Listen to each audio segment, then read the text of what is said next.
Hi everybody, my name is Emma, this is Emma Rose and Books, and today I am filming for you my November wrap-up. This is the second time I've tried to film this video today because I can't speak.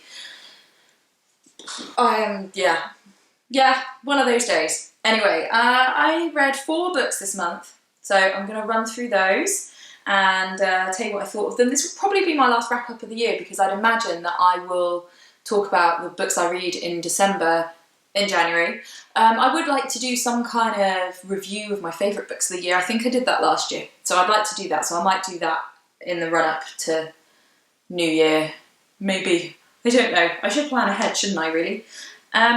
So, the first 2 books that I read this month were on audiobook. It makes it very difficult to do a thumbnail when you read books on audiobook because I don't have like a nice book to hold up my phone. I have done that in the past. So, the first one that I read, I'm just looking for it at the same time, was The Subtle Art of Not Giving a Fuck by Mark Manson. So, obviously there will be a certain amount of sweariness. I will put some kind of disclaimer at the bottom because of the nature of the book.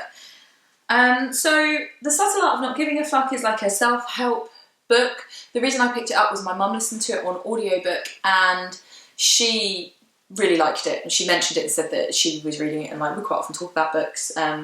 So yeah, and so I thought I'd give it a listen. I saw it on audiobook, and I thought, in fact, we'll probably listen to it on the same app. I don't even know if she uses the same one, but I think she probably does.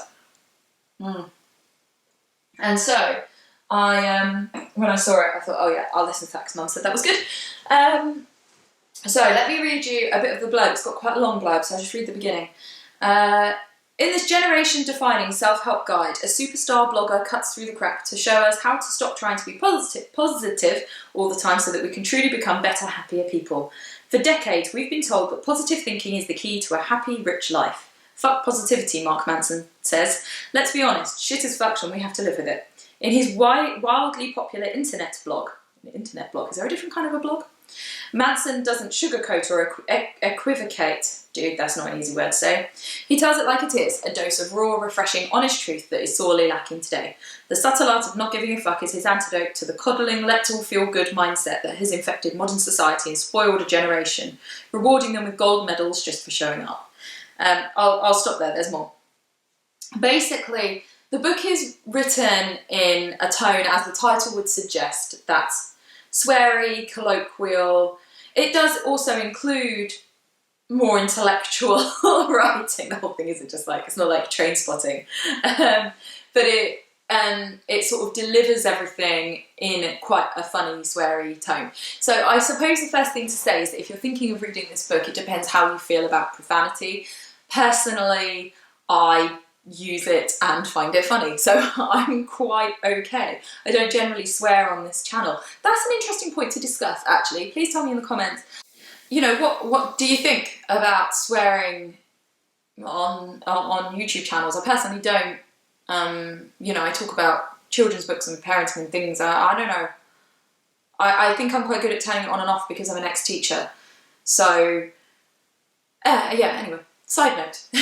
So, this book, I felt I had very mixed feelings about.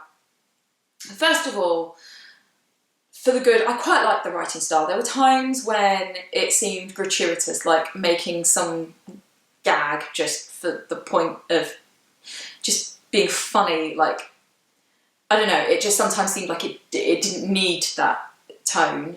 But there were other times where I really liked it. I just thought that it was light-hearted, and I think that sometimes self-help type books can be preachy, and it took that away by writing it in that tone. So I liked it most of the time. There were a few times I was like, yeah, all right, you didn't really need to swear there, or you didn't really need to be so like dismissive of whatever. And I know it's been done for comic effect, but you know, so for the most part, that was a positive for me. Secondly, the general overall message of analysing what you care about, so what you give a fuck about, is important, especially personally. I'm somebody that struggles with anxiety. I struggle with overwhelm, so I care about far too much. I get stressed out. I get like my head's spinning about too many things at once. I try to do too much. I try to please too many people. So for that reason, this book is helpful, but it wasn't anything I didn't know. It's it was more about kind of reminding myself, like, you know, come on, is this really important? It was more like that, rather than this being like some revolutionary, like, of course I should change my life in this way. If you know what I mean. It was nothing that I didn't already know, that I didn't already think that there are things that you should care about, like family and, you know, love and important things, and stop worrying about, you know, the fact I've got to write stupid amounts of Christmas cards or whatever. You know, God, I hate writing Christmas cards. So it was a good message to me. It wasn't like a groundbreaking message. So yeah, I don't know. So I think I found as well the personal anecdotes were a bit meh. I think that was my thing with this book in general. Like the first couple of chapters, I was like, okay, I'm kind of on board with this. I find this interesting. And then as it went on, I was like, nah, it's not really doing it for me. So I know it's been a really popular book. I know that lots of people rate it. I also know that lots of people have panned it. And for me, I'm just somewhere in the middle of, you know, there were bits of it where I was like, oh, good point. But that's all I can say. So I gave this book 3 stars. You can follow me on Goodreads if you would like to see how I rate books, because for me, everybody has a different rating slightly, don't they? But for me, 3 stars is like, that's all right. So that was how I felt about that book. The next book that I read was another audiobook, and it was, excuse me for searching at the same time, did I show you the subtle art cover art? I might not have done. Ta-da! If I didn't, that's that. So let's find the next one, which is Leah Hazard's book, Hard Pushed, A Story of Midwifery. And that one looks like that. So, Hard Pushed, I'll read you a little bit of the blurb. It's a Sunday Times bestseller. You haven't slept for 20 hours, haven't eaten for 10, and you're in charge of 20 heavily pregnant women at midnight. Welcome to the life of a midwife. Life on the NHS front line is tougher than you could imagine. Marathon shifts, endless birth complications, staffing shortages, pushy families, panicking mothers, and that's a quiet Thursday afternoon. But the strength and camaraderie of the women working under such intense pressure is a beautiful thing. Together they must withstand one of the world's most difficult jobs, one that produces moments of pure, absolute joy and terrible, heart-wrenching grief. Through the experienced eyes of Leah Hazard, we meet women from all walks of life. The scared 15-year-old whose baby could be months premature, the same-sex couple whose child would be a miracle of modern medicine, the women giving birth in a room drenched in essential oils and love, and the mother-to-be whose tale of exploitation and endurance has carried her thousands of miles to Leah's ward. Moving, compassionate and intensely candid, Hard Pushed is a love letter to new mothers and to Leah's fellow midwives, there for us at some of the most challenging, empowering and defining moments of our lives. So, I'd not heard of Hard Pushed before, I don't think, anyway, and I saw it when I was just scrolling through on Overdrive, the app that I use, and I thought I'd download it because it's the kind of book that I am interested in. If you're new to my channel, you may not know that early parenting and pregnancy and all that stuff is one of my areas of interest. If you have a look in the links below, my book that I've written called Milk, which is about breastfeeding, is there, so obviously that's an area of interest for me. I actually thought about being a midwife for a while. While I was a teacher, I was toying with retraining as a midwife at one point when I was kind of writing and didn't know where that was going and wasn't happy as a teacher, and you know, it's still something that I haven't totally parked. I would definitely consider it. I obviously am massively interested in it. I love all the stuff to do with that, and pregnancy and birth. I'm not even in the slightest bit squeamish about anything particularly. The only real hesitations that I would have about it, number one, is that I tend to get very anxious and overwhelmed, and I do not think that that's necessarily something that goes very well with midwifery. And secondly, I really don't think I could do shift work. I have on occasion had to do like, I don't know, well, I did some volunteer work where I used to have to do stuff during the night. I'm not good at it. Basically, I don't think I could do shift work. What a rubbish reason for not being a midwife. But it's true. If somebody expected me to be up through the night, it's not one of my strong points. just being like a mum and having to get up with my babies was like torture. I don't think I could work at night and then have to, no, not for me. So anyway, the book talks about, basically it goes through, similarly to my book I suppose, a little bit of theory about something midwife related, and then it gives a bit of a case study, and Leah Hazard says that these are, she's kind of amalgamated different stories and created like fictionalized versions of things that really happened. So there's, I don't know, maybe 10 stories in there of different mums that illustrate different points. I really, really loved this book. Firstly, it's something that I'm interested in. Put it on silent, it still vibrates. Secondly, I felt that this really highlighted how hard it is to work within the NHS. Similarly to the Adam Kay book. I really enjoyed the Adam Kay book as well, but I felt that in that there was a certain dismissiveness of like things that I'm keen on about natural birth and all of that. I'm very keen on the idea of a woman doing things that make her feel relaxed and empowered, because those things lead on to, a woman being able to be relaxed in birth, which leads to less complications and things like that. So if somebody being in a quiet, dark room with nice sounds and all that is something that makes them feel relaxed, if they want to give birth in their own home because that makes them feel comfortable and all of that, there is a scientific basis behind it. It's not just totally airy-fairy hippie stuff. There's reasoning behind it, and I felt that the Adam Kay book was dismissive of that, and I can understand why, as somebody working as an obstetrician, that he's seeing the very worst of what can happen during birth, and so he probably is at the end of like, why the hell would you be in your own home when you ought to be close to a doctor? Whereas my perspective would be, sure, if that's what a woman wants, however, there is a lot to be said for reducing complications by being somewhere where you're comfortable. So anyway, my whole point with that ramble is that I didn't feel that with the Leah Hazard book. I mean, the Adam Kay book I gave 5 stars, and that would have been the only negative that I would give to that book. So as I say, it's kind of a slight detraction from something that I thought was an excellent book. But the Leah Hazard book I felt was sensitive to mothers' choices and decisions and feelings and all of those kind of things. I also felt that it gave an insight into what goes on behind the stage, as it were. I've had 3 babies, so I kind of have a idea of what goes on that side, but to see the midwife side of things is interesting. So I liked all of that very much.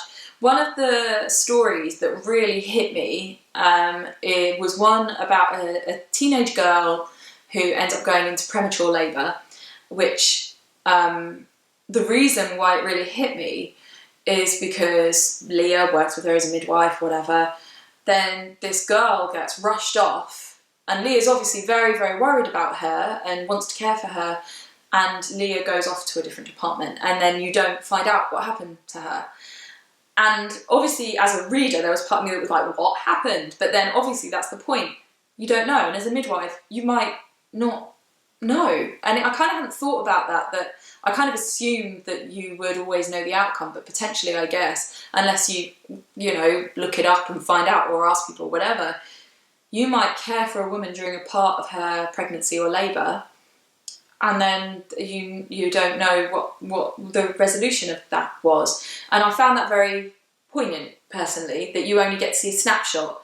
And particularly because I'm somebody that feels that continuity of care is really important, and having the same midwife and building up a rapport and a story with that midwife, to see kind of, obviously I see the mother's side of it, you just see one midwife then another midwife, and you have to keep re-explaining the same things and you don't get to bond with anyone. But from the midwife's perspective of seeing this woman and caring about her, and then but not being able to carry any of that through, I personally found that very interesting and hard-hitting.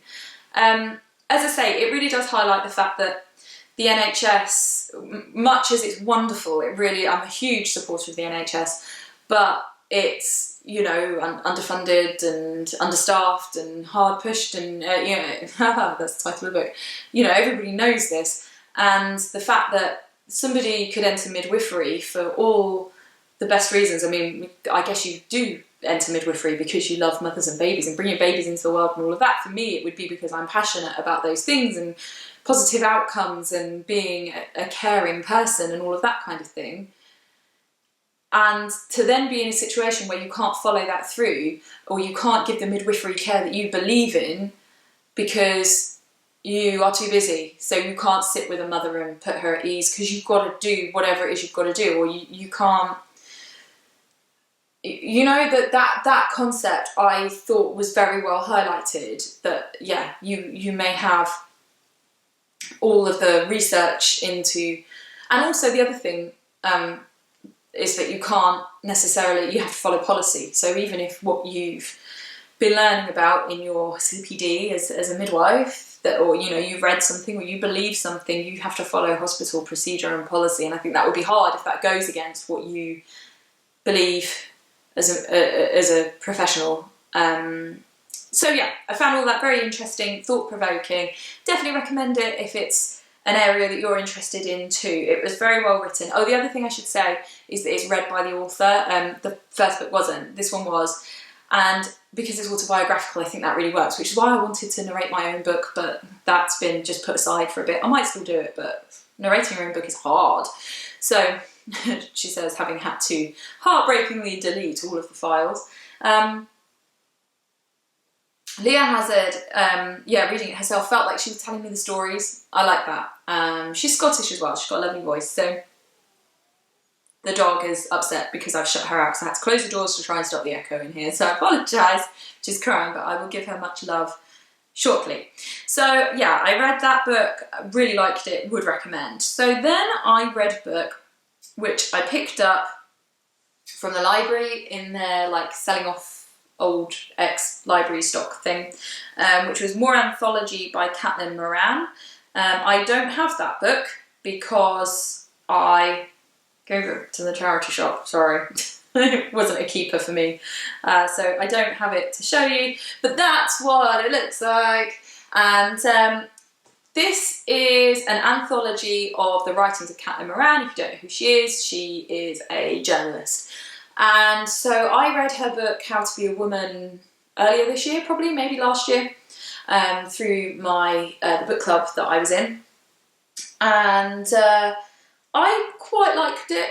In the time since, I've reflected on it a bit more, particularly because I watched Lauren Wade's video about feminist books where she really didn't rate it, and I thought that was interesting. She just felt that it hadn't aged very well. So it made me reassess that. But anyway, I like Caitlin Moran's writing, so I picked this one up. I still like Caitlin Moran's writing. There was lots of it that I thought, God, that's clever how she wrote that, or, you know, I like her style. I find her very witty. Her background is very funny and interesting. But there were some stories in this anthology that were very interesting. I'm trying to think of specific examples, but I can't, which is probably telling. But there were others, so there were some obviously that were dated. This book came out in, I'm not even sure, but I would say the early 2000s. Let's see if it says on here. No, it doesn't. I'll put it up below, but I think it's maybe like 15 years old, 10, 15 years old. It came out when Gordon Brown was Prime Minister. I'll put it there, I think, anyway, because there were stories about Gordon Brown. So there was some stuff that was like political at the time, and those were kind of a bit nostalgic to read it and go, oh yeah, I remember when that thing happened. And yeah, in general, I have similar standpoints on some things like feminism and being a liberal and stuff. So there was a lot of it where I was like, yeah, you know, I agree with you, or I like how you kind of twisted that, or but there were, I would say the biggest detractors were, firstly I thought it was too long. There were too many stories in there. I got to the point where I was like, yeah, alright, very good. Because I guess they're from newspaper articles, so having to read a whole load in one go was just like, I don't know, it was too much. Also, there were loads of TV reviews, which, whereas when you're reading something political, I think you can read it in the future and look back on it wryly. There was one about Boris Johnson, which was, that's an example of one that was very interesting, obviously given the current climate. But to read stuff about TV from 15 years ago, about like old Sherlock Holmes and about Doctor Who and other stuff. I can't remember what other TV programmes she talks about. And I mean, some of these programmes I really like. And for instance, when she talked about one episode of Doctor Who, for example, and I was like, oh, cool, yeah, I remember that. I remember when that came out. And oh, yeah, it's an episode I haven't watched for ages, so cool. And like Sherlock Holmes talking about the first one, oh, yeah. But then she reviews like subsequent episodes of the same series, and then it got to the point where there were loads of TV reviews. And yeah, personally, I was just like, this doesn't age well to read this years later. At the time, it was probably really current and funny to have read it, I suppose, but reading it later, it didn't work. It just didn't, and that's not being coloured by the fact that that's what Lauren said about How to Be a Woman. But as I say, when you're reading TV reviews from something that's from a while ago, it just, yeah. So I think that including TV in it was maybe a mistake. Although I think she's a big fan, so I can understand why. The other one is that there was the Lady Gaga interview in there, which I've already read. I think it was in How to Be a Woman. So there was part of me that was like, oh, why is that in here? I mean, it's a good review, a good interview, but I just didn't want to read it again, I suppose. So yeah, again, I like her writing. I just, by the end of it, was bored by it because, of the reasons I've said. I haven't read the blurb for it, but I did, I think, explain very well what it was about. Did I? I don't know. I wonder if I can find... No. Basically, it just says, Moranthology is proof that Catelyn can actually be quite chatty about many other things, including cultural, social and political issues, which are usually the province of learned professors or hotshot wonks, and not a woman who once, as an experiment, put a wasp in a jar and got it stoned. These other subjects include caffeine, Ghostbusters, being poor, Twitter, caravans, Obama, Wales, marijuana addiction, Paul McCartney, the welfare state, Sherlock, David Cameron looking like ham, Amy Winehouse, Elizabeth Taylor's eye, blah, blah, blah, blah, it goes on. Yeah, as I say, alright, but maybe hasn't really aged all that well. Probably was good at the time. So then the last book that I read this month was Informed is Best by Amy Brown. I nearly said Amy Winehouse then because I'd already said about that. Okay, again, I do not have the book. One of my friends wanted to have a look at it. It would normally sit here somewhere, but I don't have it. So that's what it looks like. So I've already talked about this. I did an in-depth review on this book 2 weeks ago. So I will link that video, so I'm not going to go into massive depth about it here. Essentially, Informed is Best is a book about pregnancy, birth, early parenting, but looking at the perspective of what information to trust, so how to evaluate the sources that it's coming from. And so Amy Brown goes through how research works, how reporting of research works, things like bias, things like funding, and all in all kind of gives, rather than saying this is how you should, not that anyone should really say that, but how you should parent or how, anything like that, not really giving information, but saying when you're analysing information, then this is how you do it. And I thought that was very powerful because information changes as research is done. It's part of why it can be very difficult as a parent because you have a baby and your mum says, oh, well, in my day we did this. And you're like, well, we don't now. So being able to analyse what you're being told by your mum, your midwife, your whatever, the internet, news, and being able to think about it subjectively, I thought was very, very interesting and powerful and an approach that hasn't been done before.